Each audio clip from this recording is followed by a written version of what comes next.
Yeah, I've actually started to talk about it in terms of funding students as opposed to systems, allowing your children's education dollars to follow them to wherever they get an education. It could be the public school or the government-run school, but if not, for whatever reason, that money would follow the child to a charter school or a private school or even some type of home-based learning option, including micro schools or pandemic pods. So basic concept of having the money follow the child, just like we do with Pell Grants for higher education. Just think about it with Pell Grants. The funding goes to the student, and then you could take the money to the community college if you want, but you could also take the money to a private university, religious or non-religious university. We do the same thing with pre-K programs, including some in Texas and the federal Head Start program, for example. The money doesn't go straight to one residentially assigned government-run provider of pre-K. Instead, the money goes to the family, and then they can choose public or private, religious or non-religious pre-K providers. Right.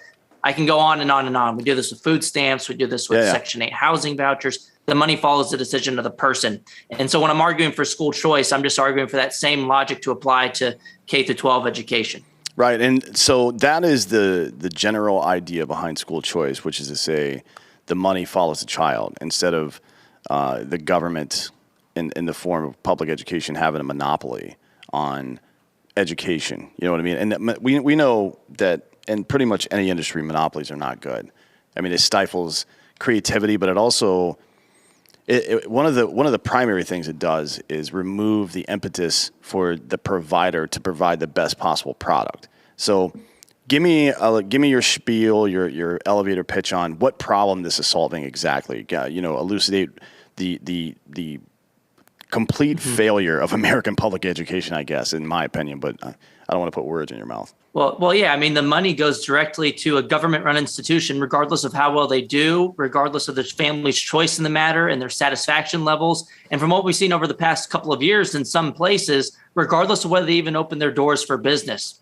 When the government school teachers unions monopolies fought to keep the schools closed, families were scrambling while the private schools were open and the government buildings kept their money. I mean, I think that really clicked in a lot of people's heads that it didn't make any sense for the buildings to get the money when the families were the ones trying to find alternatives. Just think about it. If your grocery store, let's say your neighborhood HEB, since you're in Texas, closed down for whatever reason, it would be inconvenient because you like HEB or because that's where you want to shop. But at least they weren't able to keep your grocery funding each week, regardless of whether they even provided you with the services. You could go to Walmart or Trader Joe's or some other provider, Safeway, whatever grocery provider you would like to take your money to. But with the schools, they closed down, kept your money. Families had to pay twice. And as you hinted at earlier, that leads to a large degree of monopoly power. They don't have to do a good job.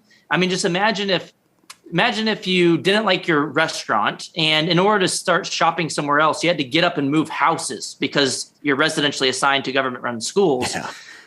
And who's the most likely to be able to do so? It's the most advantaged in society who have the resources to afford to live in the best neighborhoods that happen to be assigned to the best quote unquote public schools. It's the most advantaged that are more likely at least to be able to afford to pay for private school and tuition and fees out of pocket. So funding the student directly with the money that we're already spending allows for more equity at the same time by allowing more families to access educational options, which provides stronger incentives for the public schools to do a better job. It provides bottom-up accountability. Yeah, that's one of the things that you talk about on a regular basis, particularly when you're in debates at town halls or even on Twitter or wherever it happens to be.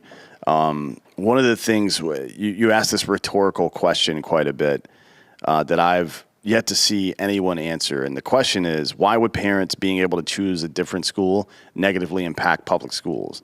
And I think the point there is that parents would only leave public schools if they fucking sucked and didn't provide the service that they said they were providing. Right? I mean, if you have a good product and somebody else is trying to develop another product next to you, and you are trying to keep that product from getting developed instead of touting, the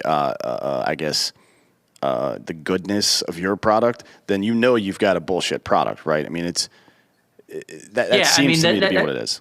That's their only argument. I mean, they have other arguments too that they'll pull out when they're trying to convince other people, but anytime a school choice proposal is announced, you'll see the unions with their hair on fire screaming that this will defund the public schools. And you're right. My quick response to that is, well, why would that happen? Why would giving families a choice defund the government-run schools? And they'll usually block me because there's only two responses that you can have to that. One, well, because the families will choose the private schools or some other type of public school. Well, that's the whole argument for school choice. You're arguing that families should be trapped in your crappy institutions. I'm arguing we should let the families choose. And if the public schools are doing such a great job, then families will continue to choose the public or government-run schools. They don't want to say that because it admits that they're not confident in their product. But then the other argument is they usually won't say this out loud, but when they do, it blows up in their face. They'll say, well, the families will choose these other schools, but it's not because the other schools are better. It's just, parents aren't education experts. And, these are low income families we're talking about. And so they're not going to choose the school that is actually better. It's actually that the public schools are the best. And these parents they don't know any better. And that's the elitist argument. It's the worst argument against school choice. You see it sometimes in state legislatures. Last year, I shared a video from Kentucky, for example, a Democrat who opposed school choice, which actually ended up passing last year. She made the argument that, well, Virginia has this program that's kind of like this, but it's mostly higher income people using it. This program here is a little different. And, are we really expecting parents to just shop around for their education, implying that she didn't think that they had the ability to do so? That blew up in her face. And look, that's why it's such a good response to this argument, because either thing that they say is it's horrible, and it shows that their position is indefensible. And then my other response is, look, the money doesn't belong to the government schools in the first place. The education funding is meant for educating the child, right, not for propping up and protecting a particular institution. So it's not your money to begin with. Yeah, for sure. So, it's the same leftist ideology. One, exactly what you're talking about is why Glenn Youngkin won his race in Virginia. Like, right. Wipe every other issue off the fucking map, whatever cultural shit might be going on, or even the economy. Parents who were told by elitists that not only could they not have a say in what their children were learning, but they don't even have the right to see what they're learning. We're right. Like, fuck you. 60% of adult Americans are fucking parents. You're not going to win that argument ever. I don't care how fucking woke the country gets. Now, you've had quite a bit of success pinning some of this stuff down. I want to go back to something you said about, I guess it's, we're rethinking who the stakeholders are, right? In American primary education in particular. Although some of the stuff you discussed about schools closing down and kids still having to not have a choice, and two, fully fund that institution, that's going on particularly in the Ivy League and secondary education as well, and people are not happy about that. Like, you're paying $60,000 a year to go to a school, they close it down, and you're still paying $60,000 to be on your computer and your underwear at home. Some people are like, that seems kind of fucked up. But right now, with public schools, primary schools like K through 12, the customer isn't the student or the parent; it's the government, right? Sure. The funding comes from the government by way of taxes, and whomever provides your funding, that's ultimately who your customer is. School choice makes kids and parents the customer again, and it introduces just plain market economics into the fray, like you talk about. If you don't have any issues improving your product, listening to the customer, then you won't have any issues with this school choice thing, right? That's right. And look, everywhere that school choice has been tried, there's over 60 programs nationwide that allow the funding to follow the child to a private school. Never has it destroyed public schools. And in fact, there's 27 studies on the topic that find that 25 of those 27 studies find statistically significant positive effects of private school choice competition on the kids' outcomes in the public schools. So school choice is a rising tide that lifts all boats. In most cases, the public schools do up their game in response to this competition, and they do a better job. Just like you'd see in every other industry, competition works with higher education, pre-K, every other level of education, and every other level of every other industry in the United States. It works for K through 12 education at the same time. And you're right, this is a big part of the Virginia election. Terry McAuliffe will go down in history of having one of the biggest campaign blunders of all time when he said at the final gubernatorial debate that I don't think parents should be telling schools what they should teach.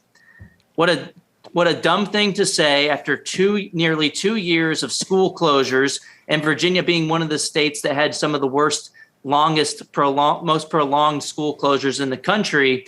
And parents were upset with what they saw over remote learning. They were upset with the curriculum, and they wanted more of a say in their kids' education. And Terry McAuliffe made the mistake of not just doubling down, but tripling down and quadrupling down on that anti-parent rhetoric. He even had Randy Weingarten stumping for him the night before the election, the least liked union president in all of the United States. Which is that's actually saying something too, because there aren't a whole lot of well-liked union presidents these days, even amongst the union membership themselves. And when we dug into the places that had super high functioning, I guess if you want to call it that, and I don't mean well functioning, high functioning union activity, particularly at the primary education level. Chicago, for example, those teachers were logging in on average twice a week, right, to check on students' work and to interact with the students and stuff like that. And we have multiple studies, not published in fucking RT.com or Newsmax, but in Washington Post, New York Times, LA Times, etc., outlining exactly how damaging this has been to children, right? Yep. Yeah, the McKinsey and Company analysis, they did this with millions of students repeatedly over the pandemic period, finding that kids were behind 3 to 5 months in math and reading.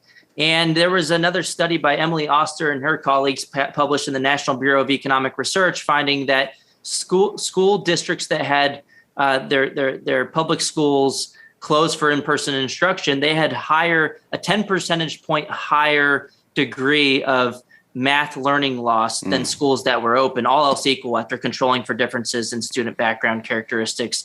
And there was also studies finding that there was mental health deterioration among students and parents at the same time. One of them was published in JAMA, one of the top medical journals, the Journal of the American Medical Association, in 2021.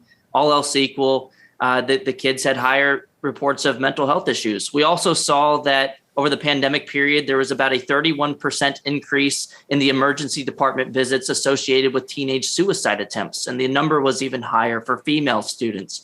So that's an outlier, by the way. Typically, when it's from 12 years old to infinity, males dominate the suicide statistic. It's like 65% of suicides are male, or 65% of attempts, I think, at this point. It used to be a little bit different, but yeah, it's seeing that many young female suicide attempts is very bizarre statistically since we've been gathering that data. And there's been, I don't know what else you can nail it down to. I mean, causation, correlation, we want to pay attention to shit like that. But when we're seeing all these learning deficiencies and social deficiencies come directly out of these school closures, what else do you blame it on? I mean, come on, man. Look. Yeah, especially when we have, that was just correlational, but looking at the studies showing that even after you control for a ton of characteristics, I mean, it's not a random assignment study, but it's pretty dang good in JAMA, finding spikes in at least reports of mental health issues in places that closed their schools longer. And they were more pronounced for lower income kids and non-white students at the same time, which led to more inequities from keeping the schools closed. And there's also about at least 6 studies I've seen on the topic, all finding that places with stronger teachers unions were more likely to keep the schools closed in the fall of 2020. Most people, you didn't really need a study for that, but there were still 6 studies on the topic at least, all finding the same conclusion.